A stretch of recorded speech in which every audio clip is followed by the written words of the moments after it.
Hello everyone, welcome to Studygram channel.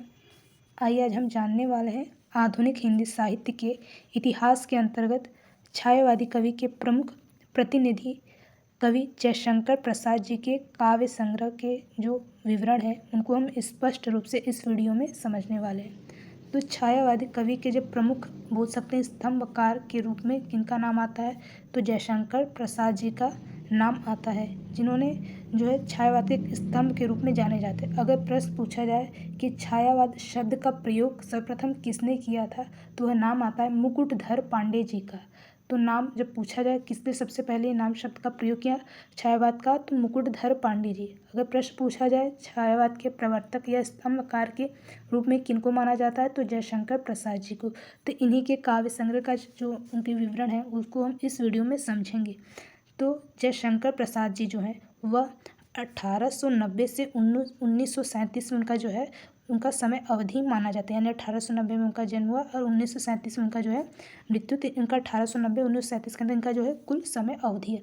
और इनका जन्म होता है काशी के एक संपन्न घराने में इनका जन्म होता है। इनका जन्म कहाँ होता है, तो काशी के एक संपन्न घराने में जन्म होता है और ये सुन्नी साहू नाम से प्रसिद्ध हैं।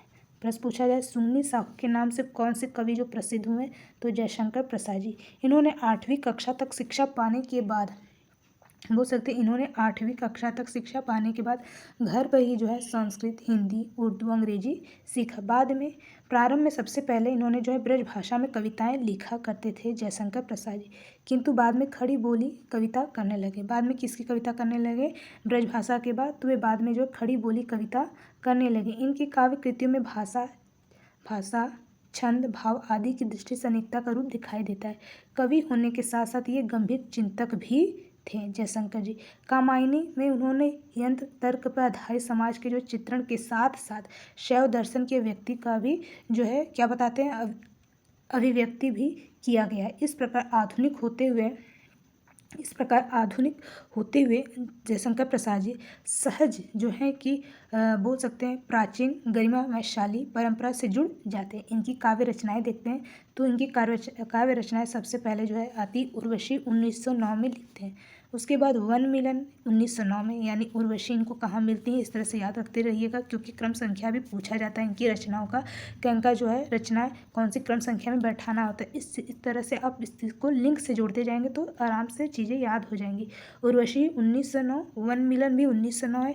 फिर प्रेमा राज्य बोल सकते हैं, तो उर्वशी इनको वन में मिलती है, माने उनका वन में मिलन होता है, फिर उनको प्रेम हो जाता है। जब वन में मिलन होता है तो फिर प्रेम राज्य में डूब जाते हैं। फिर अयोध्या का उद्धार, जब प्रेम हो जाता है तो अयोध्या का उद्धार करने के लिए निकल जाते हैं। फिर उनको शोकोच्छ्वास होने लगता है, यानी शोक के कारण उनको उच्छ्वास होने लगता है। फिर वब्रू वाहन आता है जिसपे वे बैठते हैं।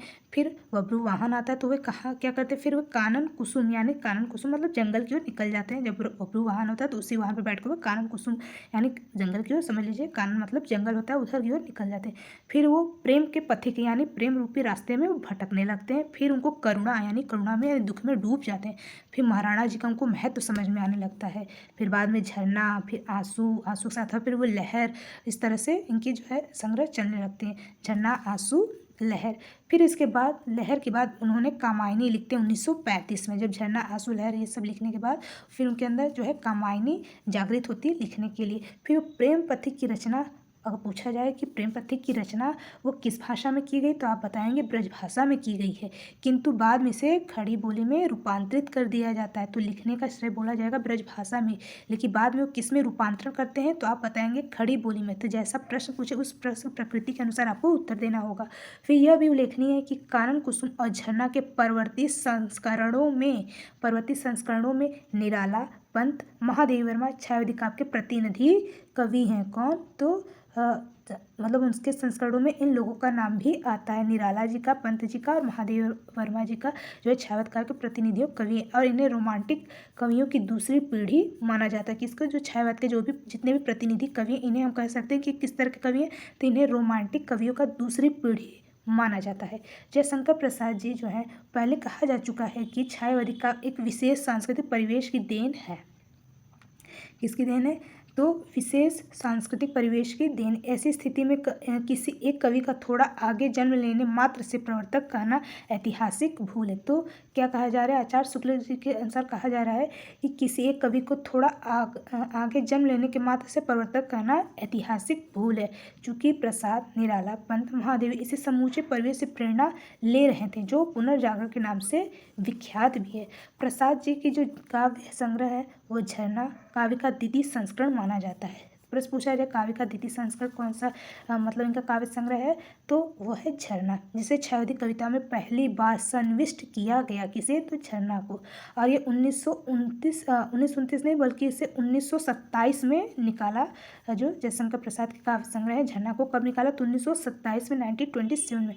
पंत फिर इसके बाद पल्लव जो है उसको 1929 में प्रकाशित हो चुका था।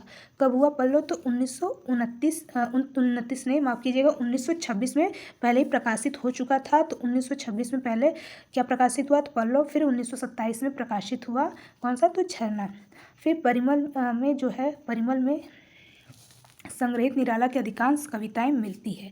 तो सबसे ज़्यादा जो अधिकांश कविताएं किस काव्य संग्रह में मिलती है, तो इनको परिमल नामक जो काव्य संग्रह सबसे अधिक कविताएं देखने को मिलती। 23 से 24 मतवाला में छप चुकी थी, यानी कि जो कविताएं वो मतवाला पत्रिका किनकी है, तो बोल सकते हैं जयशंकर प्रसाद जी का। और 23 से 24 जो है बोल सकते हैं कविताएं जो है इनकी इसमें पत्रिका में छप चुकी थी। जाहिर है कि ये सभी कवि जो हैं, सब कवि लगभग एक साथ ही नए काव्य उन्मेष की ओर अग्रसर हो रहे थे। यानी जितने भी जयशंकर प्रसाद के साथ साथ अन्य प्रतिनिधि कवि हैं वे सभी बोल सकते हैं कि इसी काव्य उन्मेष की ओर क्या हो रहे थे, आगे धीरे धीरे और बढ़ रहे थे। आगे कहा जा रहा है प्रसाद का काव्य विकास इस काल के अन्य कवियों की अपेक्षा धीमी गति से हुआ। क्या कहा जा रहा है कि प्रसाद जी का जो काव्य विकास है इस काल के अन्य कवि जो उनके साथ और इतर कवि थे उनकी अपेक्षा धीमी गति से वे लोग कर रहे थे। इस कारण से संभवतः इनका आर्थिक संघर्ष और साहित्यिक परिवेश था। इसका पीछे कारण क्या था कि उनका जो आर्थिक संघर्ष था और साहित्यिक परिवेश के कारण इनका जो है वे जल्दी से अग्रसर हो गए। काशी के प्रसिद्ध नागरिक शिवरत्न साहू सुंगनी साहब उनके पितामह थे। पूछा जाए जयशंकर प्रसाद जी के पितामह कौन है, तो वो है नागरिक शिवरत्न साहू, और सुंगनी साहब के ये क्या है, पितामह माने गए। पिता की मृत्यु से प्रसाद का परिवार ऋणग्रस्त हो गया। तो प्रसाद जी, जयशंकर प्रसाद जी किस कारण से इनका परिवार ऋणग्रस्त यानी कर्जे में डूब गया, तो पिता की मृत्यु से ही इनका जो है परिवार जो था वो कर्ज में डूब गया। इसलिए इन्हें काफ़ी श्रम करना पड़ा जयशंकर प्रसाद जी को।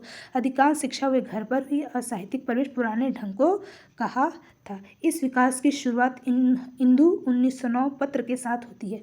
और जो है इनके साहित्यिक संघर्ष का जो शुरुआत किससे होती है, तो कहा जा सकता है कि इनकी जो शुरुआत होती है वो इंदु पत्रिका जो कि 1909 में लिखी गई, इस पत्र के साथ इनका जो है साहित्यिक संघर्ष शुरुआत होता है। वे पहले ब्रज भाषा में कलाधर उपनाम से कविता लिखा करते थे। तो देखिए बहुत ही मोस्ट लाइन दिया है कि जयशंकर प्रसाद जी जो है कलाधर नाम से उपनाम से कविता लिखा करते थे। किस भाषा में, तो बताएंगे ब्रज भाषा में, खड़ी बोली नहीं। ये कविताएं जो है चित्राधार जो कि 1918 में संकलित किया गया। क्या, तो चित्राधार कविता कब संकलित किया गया, मतलब कलाधर उपनाम में, तो बोल सकते हैं कि ब्रज भाषा में किया गया। और चित्राधार कविता जो है ये 1918 में संकलित किया गया। इनके भाव, भाषा शैली आदि पर रीतिकालीन काव्यबोध की भाषा स्पष्ट छाप होती है। प्रेम पथिक में रीतिकालीन काव्यबोध देखा जा सकता है। प्रेम पथिक पहले ब्रज भाषा में लिखा गया है। तो प्रेम पथिक पहले किस भाषा में लिखा गया, तो ब्रज भाषा में लिखा गया था पहले। वह श्रीधर पाठक एकांतवासी योग की छाया से मुक्त नहीं है। बाद में उन्हें बहुत कुछ इसी से परावर्धित रूप से खड़ी बोली प्रस्तुत करते हैं जयशंकर प्रसाद जी। कानन कुसुम जो खड़ी बोली का इनका पहला काव्य संग्रह है। प्रश्न पूछा जाए खड़ी बोली का पहला काव्य संग्रह कौन सा है, तो वह है कानन कुसुम है। इस संग्रह के संबंध में इतना ही कहा जा सकता है कि रीतिकालीन से आगे बढ़कर वे द्विवेदी युग में आए, पर इसकी भाषा क्या थी, अनगढ़ थी, यानी सबको समझ में नहीं आती थी। आख्यानक रचनाएं मध्यकालीन घेरे से मुक्त नहीं हो पाई।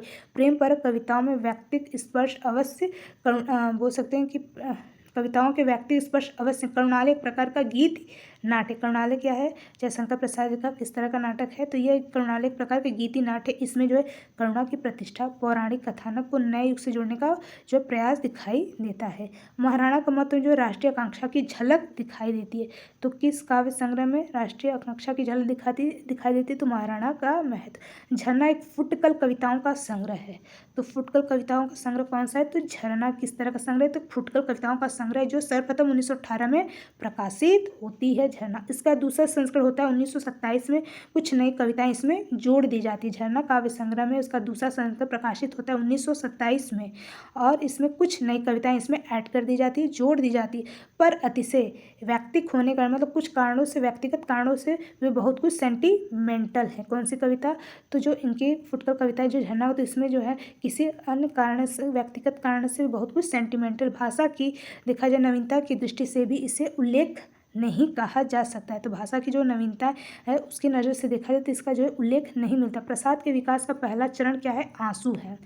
प्रसाद जी का विकास का जो पहला चरण का पहला स्टेप कौन सा निकलता है, तो आंसू काव्य संग्रह निकलता है 1925 में माना जाना चाहिए। इसका जो है कि काव्य, इसमें जो है आचार्य शुक्ल ने आंसू में समन्वित प्रभाव नहीं देखा, किंतु अलग अलग लेने पर इन्हें जो रंजन कारणी कल्पना व्यंजक चित्र का बड़ा अनूठा विन्यास, भावनाओं की अत्यंत सुकुमार योजना मिलती है। परंतु यह शिकायत जो है शुक्ल जी की अपनी सीमा के कारण करते हैं, यानी रामचंद्र शुक्ल जी अपनी सीमा के कारण करते हैं। कथा तत्व और जीवन के मार्मिक स्थलों के अभाव में वे प्रबंध की कल्पना नहीं कर सकते। छायावादी काव्य में समांतर कथा तत्व की कमी मिलेगी। कहा जा रहा है कि छायावादी काव्य में किसकी कमी मिलेगी, तो जो कथा तत्वों की कमी दिखाई देगी। यदि आंसू की केंद्रवर्ती रीति में शुक्ल जी की दृष्टि जाती तो उन्हें शिकायत का यह मौका नहीं मिलता है। आंसू के अंतर्गत देखा जाए तो शुक्ल जी जो है अपनी आलोचना का जो है शिकायत नहीं कर पाते, और यह भी संभव है कि उनके सामने आंसू का पहला संस्करण ही हो रहा था। उन्होंने यह भी लिखा है कि नियतिवाद और दुखवाद का विषण स्वर भी सुनाई पड़ता है। यह चेतना का दूर हटकर मत तंद्रा स्वप्न और संज्ञा की दशा का असहाय जो है रहस्यवाद की एक स्वीकृति विधि। इस विधि का पालन आंसू से लेकर कामायनी तक हुआ है। आगे कहा जा रहा है कि यह वस्तुतः नियतिवाद और दुखवाद का जो स्वर सुनाई पड़ता है वह गहरा नहीं है, न उसमें किसी प्रकार की जटिलता दिखाई देती। कामायनी में आकर रहस्यवादी तत्व अधिक बौद्धिक हो जाता है। कहा जा रहा है कि कामायनी में आकर ये जो रहस्यवाद का तत्व वो ज़्यादा क्या हो जाता है, बौद्धिक हो जाता है, यानी लोगों को विचार होने लगता है, समझ में आने लगता है। इनकी त्रुटियों और खामियों के बावजूद जो आंसू में वे संभावनाएं दिखाई देती हैं जो कामायनी में अपनी चरम सीमा पर पहुंच चुकी थी। आगे कह रहा है कि लहर का प्रकाशन होता है 1933 ईस्वी में। लहर का प्रकाशन, तो यही वर्ष आंसू के दूसरे संस्करण का प्रकाशन भी होता है। लहर का प्रकाशन 1933 में होता है, और यहीं पर जो है आंसू नामक जो कविता है जो कि इसका दूसरा संस्करण भी 1933 में होता है। आंसू कब होता है, तो 1925 में संस्करण इसका होता है, यानी संपादक होता है 1925 में आंसू, लेकिन दूसरा संस्करण कब होता है, तो यह 1933 में होता है। अगर इसके ठीक 2 वर्ष बाद कामायनी प्रकाशित होती है, यानी 1933 के बाद ठीक 1935 में कामायनी प्रकाशित होती है। और अतः कामायनी का सौंदर्य बोध तक संभव नहीं है जब तक लहर का एस्थेटिक न समझ लिया जाए। लहर की पहली कविता में वह आनंद की लघु लघु लहरों का आह्वान करता है जो जीवन के सूखे तट को आर्द्र कर देता है, किनारे के रसहीन अधरों को चूम ले। इसमें संग्रहित कविताओं के अनेक प्रकार की लहरें हैं, मुख्यतः प्रेम, करुणा, सौंदर्य और इतिहास के खंडहरों से झांकती हुई देश प्रेम की लहरें हैं। उनकी आत्मकथा में लिखा गया है जयशंकर प्रसाद के कि करुणालय में कि मिला कहाँ वह सुख जिसका स्वप्न देखकर जाग गया, आलिंगन में आते आते मुस्कुराकर वह भाग गया।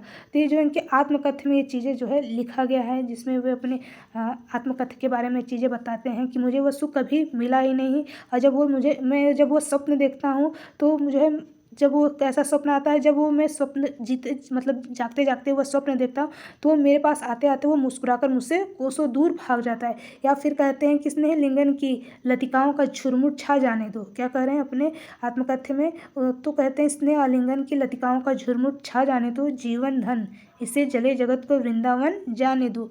और कहते हैं कि ये प्रेम की कविताओं की मधुचर्या के साथ स्थान स्थान पर करुणा का भी समावेश है। कुछ बौद्ध करुणाओं की कविताएं भी हैं। कौन सी बौद्ध करुणा की कविताएं हैं? तो कहा गया कि अरे करुणा की शांत कछार में यह प्रश्न उठता है तो भाग कितना लेगा मस्तिष्क हृदय का कितना अधिकार। इसका समाधान कामायनी में है। इसका समाधान कहाँ मिलता है कि अरे करुणा की शांत कछार, यह प्रश्न उठता है और इसका जो है समाधान, इसका जो उत्तर हमको कामायनी में मिलता है कि भाग कितना लेगा मस्तिष्क हृदय का कितना अधिकार। तो ये इसका जो उत्तर हमको कामायनी में दिखाई देता है। अशोक की चिंता, कह रहे हैं कि इसमें अशोक की चिंता, शेर सिंह का शस्त्र समर्पण, पेशवर की प्रतिध्वनि और प्रलय की छाया, इतिहास के जिन कालखंडों से लिया गया है उनमें जो है विषादमयी करुणा, जीवन की भंगुरता, देश प्रेम आदि के चित्र पाए जाते हैं। तो ये सभी जो है विशेषताएं आपको इनके कालखंडों के इतिहास के अंतर्गत मिलते हैं। अशोक की चिंता में, शेर सिंह का शस्त्र समर्पण में और पेशोला का प्रतिध्वनि में और प्रलय की छाया इतिहास में। यदि इन रचनाओं में अभिव्यक्त क्या करें यदि इन रचनाओं में अभिव्यक्त अनुभूतियों की बनावट, बिंबों और प्रतीकों पर विचार भी किया गया, यानी इनकी जो रचनाएं, इनके जितने भी काव्य संग्रह रचनाएं, इन पर जो अभिव्यक्ति की अनुभूतियों की जो है उसकी बुनावट जो है बिंब प्रतीकों पर विचार किए गए। तो चलिए अभी के लिए इतना ही। आज हमने जयशंकर प्रसाद के जो है उनके रचनाएं काव्य संग्रह कब प्रकाशित हो गए, इनके जो है कौन कौन से जो है पत्र पत्रिकाएं संपादक किए, तो इन चीज़ों के बारे में जाने। आगे भी कुछ ऐसे ही जो है कि साहित्य के बारे में देखेंगे नेक्स्ट वीडियो में। तब तक के लिए जय हिंद।